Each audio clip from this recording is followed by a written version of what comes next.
Hello friends, welcome to success point channel. तो आज हम इंग्लिश लिटरेचर में chapter number first elder brother start करने जा रहे हैं। So let's start. My big brother was 5 years older than me but only 3 grades ahead. He had begun his studies at the same age as I had, but he didn't like the idea of moving hastily in an important matter like education. He took 2 years to do 1 year's work and sometimes he even took 3.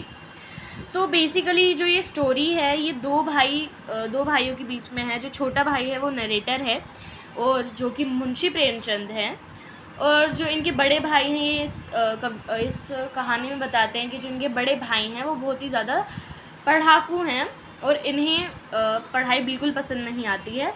मतलब मुंशी प्रेमचंद को खुद को तो पढ़ाई अच्छी नहीं लगती है और इनके बड़े भैया बहुत ही ज़्यादा पढ़ाकू हैं। तो मेरे बड़े भाई ने, जो मेरा बड़ा भाई है वो मुझसे 5 साल बड़ा है, पर बस मुझसे 3 ग्रेड्स आगे है, 3 क्लासेस वो आगे है। हालांकि उसने अपनी स्टडी उसी एज में स्टार्ट की थी जिस एज में मैंने की थी। मतलब जैसे जो बड़े भैया ने 5 साल की उम्र में स्टडी स्टार्ट की थी, तो नरेटर ने भी 5 साल की उम्र में ही स्टडी स्टार्ट की थी। बट जब भी उनके बीच में 3 ग्रेड्स का डिफरेंस था। But he didn't like the idea of moving hastily in an important matter like education.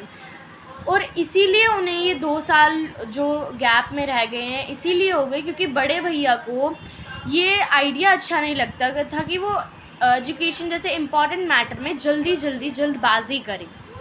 इसीलिए वो 2 साल ले लेते थे 1 साल का कार्य करने में, और कभी कभार को 1 साल का कार्य करने के लिए 3 साल भी ले लिया करते थे। I was 9, he was 14. He had full right by seniority to supervise me. मैं 9 साल का था और वो 14 साल के थे, तो 5 साल का डिफरेंस हो गया ना। और क्योंकि वो बड़े थे तो उन्हें पूरा अधिकार था कि वो मेरी देखभाल कर सके या मुझ पर निगरानी रख सकें। And I was expected to accept every order of his, और मुझसे ये एक्सेप्ट एक्सपेक्ट किया जाता था कि मैं उनका हर एक ऑर्डर मानूं। He was very studious by nature. He was always sitting with the book open, and perhaps to rest his brain, he would sometimes draw pictures of birds, dogs, and cats in the margins of his notebook. तो इसमें बताया गया है कि जो बड़े भैया हैं वो बहुत ही ज़्यादा स्टडियस है नेचर से, मतलब कि who do a lot of study, मतलब पढ़ाकू हैं वो बहुत नेचर से।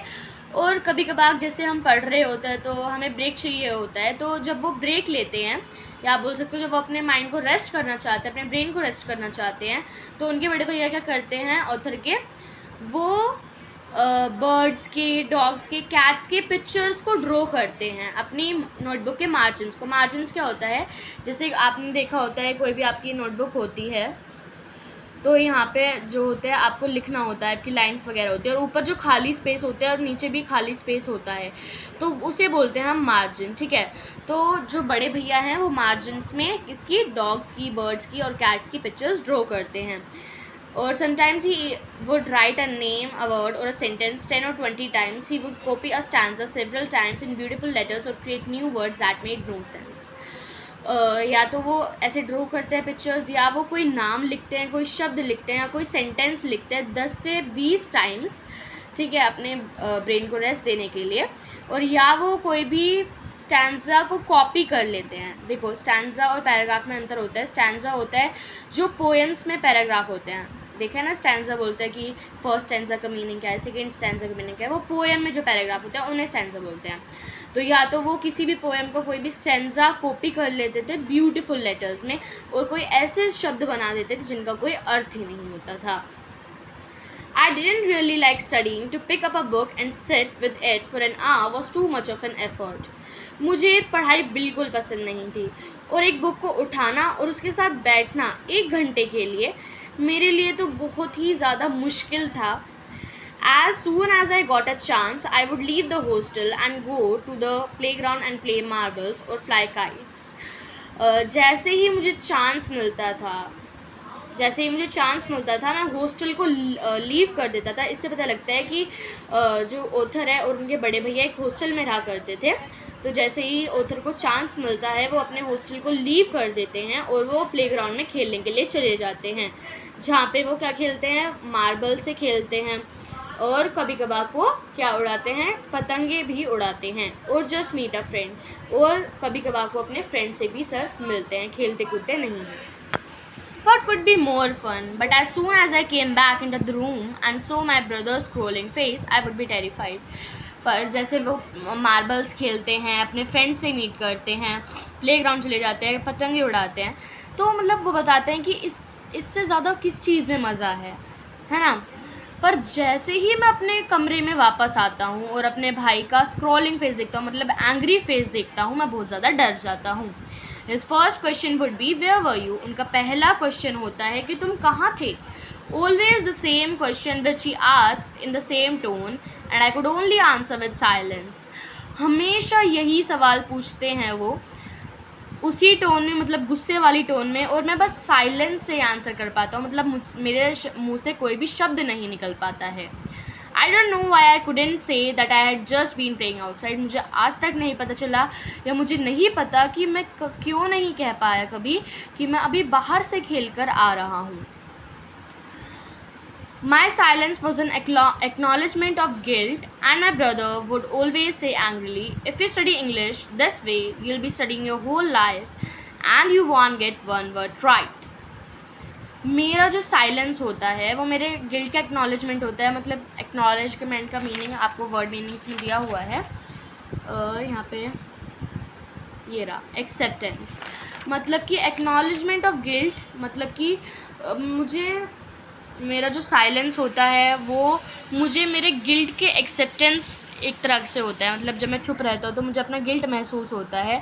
और मेरा भाई हमेशा गुस्से से कहता है कि अगर तुम इंग्लिश इस तरीके से पढ़ोगे तो तुम अपनी पूरी ज़िंदगी ही इसे पढ़ते रह जाओगे और कभी भी तुम एक शब्द भी सही नहीं कर पाओगे, तुम सही नहीं लिख पाओगे या बोल पाओगे. Studying English is no laughing matter. English को पढ़ना कोई हंसने की बात नहीं है. You have to wear out your eyes morning and night and use every ounce of your energy. तुम्हें अपनी आइज़ को थकाना पड़ेगा मॉर्निंग में भी नाइट में भी. मतलब कि तुम्हें मॉर्निंग में भी नाइट में भी इंग्लिश पढ़ते रहना होगा और अपनी आंखों को थकाना होगा इंग्लिश पढ़ते पढ़ते, और जितनी भी तुम में एनर्जी है सारी यूज़ कर देनी है, थोड़ी भी एनर्जी नहीं बाकी होनी चाहिए. And even then you will just have a smattering of it. और इस सब के बाद भी तुम्हें बस इस चीज़ की थोड़ी सी नॉलेज आएगी. मतलब इंग्लिश की जब भी तुम्हें थोड़ी ही नॉलेज आएगी, जब तुम डे नाइट मॉर्निंग नाइट्स जब पढ़ोगे ना, मॉर्निंग नाइट भी पढ़ते रहोगे, जब भी तुम्हें बस इसकी थोड़ी सी ही नॉलेज होगी. Can't you learn from looking at me? You have seen with your own eyes how hard I work. No matter how many shows and fairs there are, have you ever seen me attend them? क्या तुम मुझे देख के कुछ नहीं सीख सकते? तुमने अपनी आँखों से देखा होगा कि मैं कितना ज़्यादा हार्ड वर्क करता हूँ. ये चीज़ मेरे लिए मैटर ही नहीं करती है कि कितने शोज़ आ रहे हैं, कितने फेयर्स आ रहे हैं, मतलब कितने त्यौहार आ रहे हैं, कितने फंक्शंस आ रहे हैं. कि तुमने मुझे कभी भी देखा है कि मैं उन्हें अटेंड कर रहा हूँ, या तुमने कभी मुझे उन्हें अटेंड करता हुआ देखा है? Every day there are cricket and hockey matches but I don't go near them. Despite studying all the time it takes me 2 years or even 3 to get through one grade. How do you expect to pass when you waste your time like this? Why waste our father's hard-earned money? हर दिन cricket और hockey के matches होते हैं पर मैं उनके आस पास भी नहीं जाता. और डिस्पाइट का मतलब होता है बावजूद. तो इतनी पढ़ाई करने के बावजूद, सारे टाइम पढ़ाई करने के बावजूद भी मुझे 2 साल लग गए और कम से कम 3 साल लग गए मुझे, ठीक है, एक ग्रेड में पास होने के लिए. और तुम एक्सपेक्ट कैसे कर सकते हो कि अगर तुम इस तरीके से अपना टाइम वेस्ट करोगे तो तुम पास हो जाओगे? ठीक है, how do you expect to pass when you waste your time like this? क्यों हमारे पिताजी की तुम इतनी मेहनत की कमाई को वेस्ट कर रहे हो? After such a dressing down I would start crying. My brother was an expert in the art of giving advice. He had said such cruel words overwhelmed me with such good advice that my spirit would sink, my courage disappear. Dressing down का मतलब है यहाँ पे scolding. और ऐसी डांट के बाद मैं रोना स्टार्ट कर देता था. और जो मेरा भाई है, एक तरीके से मेरा भाई एक्सपर्ट है एडवाइस को देने की आर्ट में, मतलब कि उसे एडवाइस देना बहुत अच्छे से आता है, एडवाइस देने में वो एक्सपर्ट है। उसने इतने क्रूअल वर्ड्स कहे, इतने कड़वे शब्द कहे, overwhelm me with such good advice. Overwhelm का मतलब आपको पीछे वर्ड मीनिंग्स में दिया हुआ है।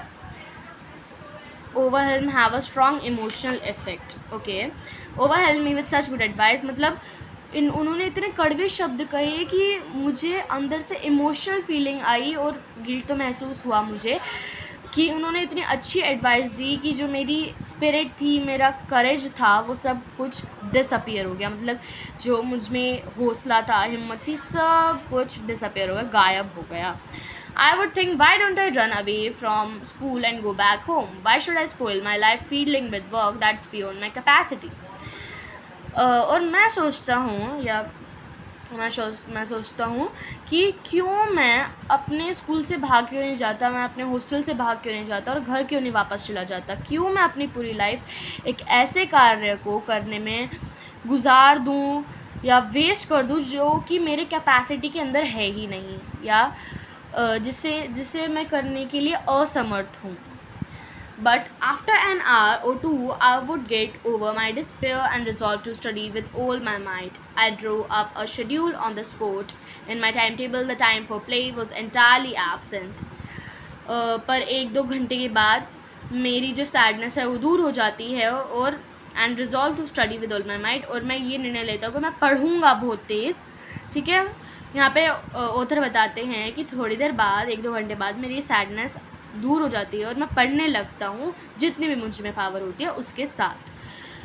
मैंने एक शेड्यूल भी ड्रॉ किया है, मतलब मैंने एक शेड्यूल भी बनाता हूँ मैं, और मेरे टाइम टेबल में खेलने का जो समय है वो बिल्कुल ही एब्सेंट है, खेलने का समय है ही नहीं उसमें।